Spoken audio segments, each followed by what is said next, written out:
Hello, everyone. I'm Krandall Brantley for Buckeyes Daily, and Ohio State has snagged a four-star linebacker out of North Carolina.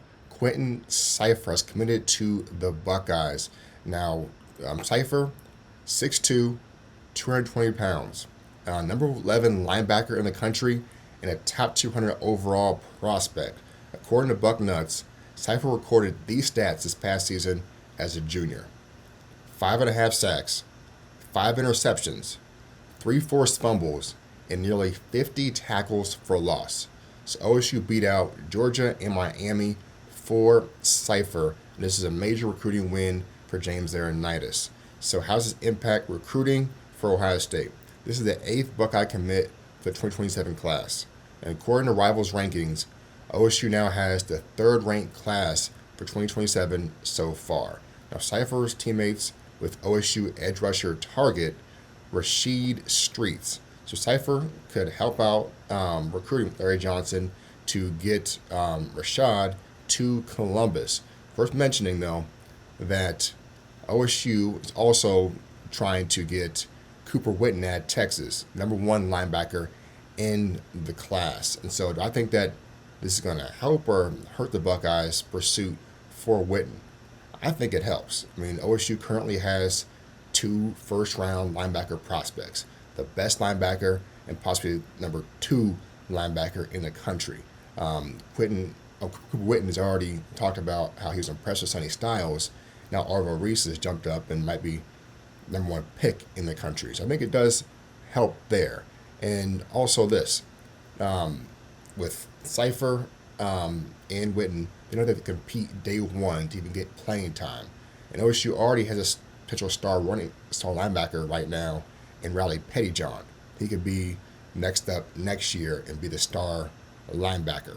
And so you could have this potentially in 2028. Hypothetically, you could have Riley Pettyjohn as the Block O linebacker, and he's leading this group of linebackers, and he has sophomores with him. As Cipher as a linebacker sophomore, and then also Cooper Witten.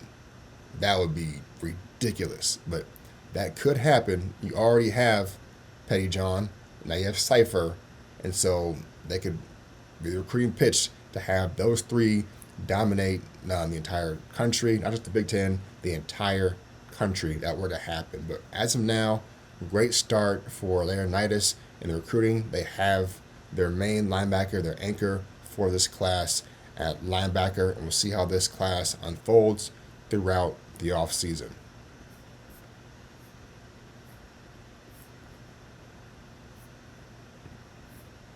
Okay, Ohio State is favored to get the number 1 player out of the portal, and Penn State freshman edge rusher Chaz Coleman. Now, Chaz Coleman, former 5-star edge rusher out of Ohio, from Northeast Ohio. He went to Warren Harding High School, and he was very close to picking the Buckeyes out of high school. It came down to Ohio State and Penn State, and he chose James Franklin at the end. That was a major recruiting win for James Franklin to snag a 5-star out of Ohio. But now James Franklin is out, dismissed from Penn State, and a lot of their top talent, really everyone, is entering the portal for Penn State. So that includes this 5-star has already announced that he's entered the portal.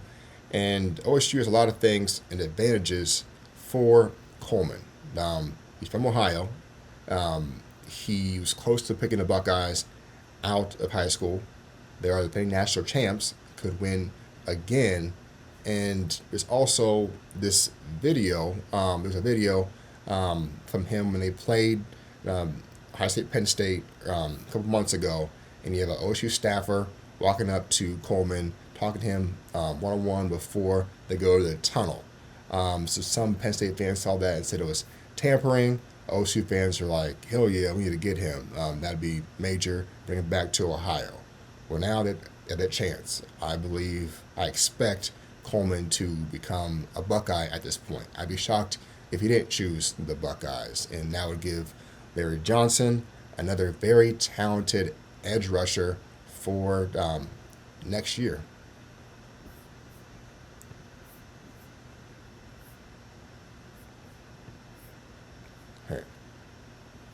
Now, Ohio State offensive coordinator, and now South Florida USF head coach Brian Hartline. He offered Angelo Smith a scholarship to play for South Florida. And now Angelo Smith already committed to the Buckeyes, three-star talent, and he is the younger brother of Buckeyes superstar Jeremiah Smith. Now Hartline was probably OSU's lead recruiter for Angelo, just like he was the lead recruiter for Jeremiah Smith and other receivers. Hartline probably thought like Angelo has a much better chance of playing at USF than Ohio State.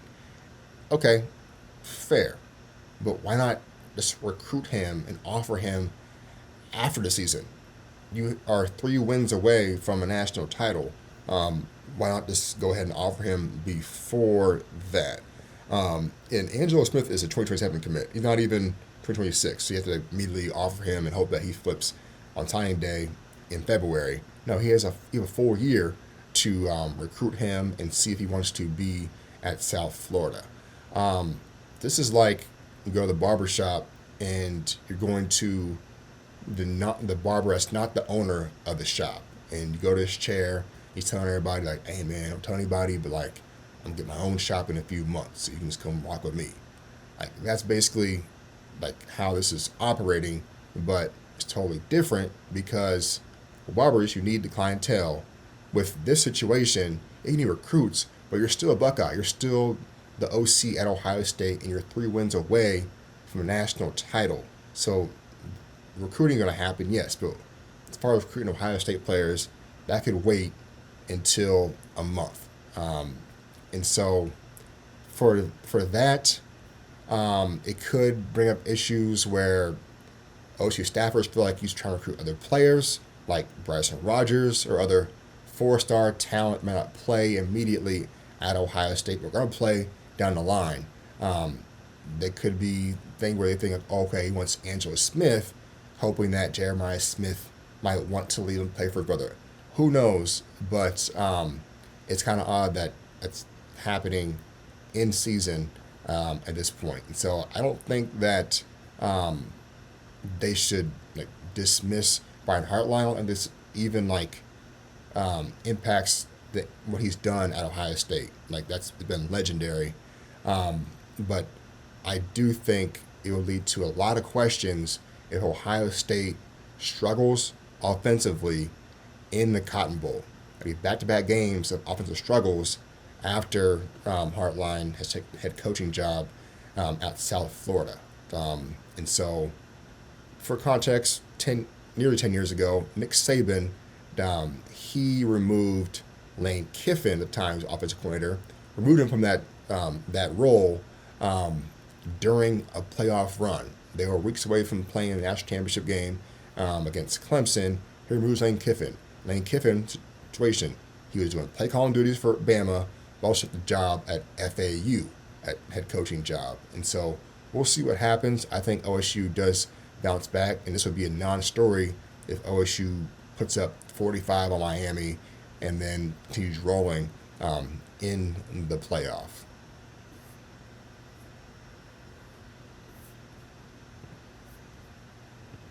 Okay. More news that could impact South Florida. OSU wide receiver and former 4-star talent Bryson Rogers plans to enter the portal, and he is from South Florida. He was recruited by Hartline. And so I wish Bryson Rogers the best as next destination. Definitely very difficult to see the field at Ohio State, especially at wide receiver, the way they recruit every year. And so for Ohio State, they're not losing Rogers because, and as a bad thing for the room, like they're losing him because the room is loaded for next year. They lose Carnell Tate, but you still have Jeremiah Smith. Chris Henry Jr. is coming in. Ennis, Mylan Graham, Quincy Porter are going to be a year older and will get a lot more playing time and make a lot of progress in the off season. So very tough to see the field in that situation. And OSU is going to be expected to have the best passing offense for good reason in 2026. And so last thing before we end Miami did defeat A&M 10-3, so we have a lot more on that matchup. The Ohio State Buckeyes versus Miami Hurricanes for the Cotton Bowl in a rematch of the BCS National Championship game in 2003. All right, go Bucks.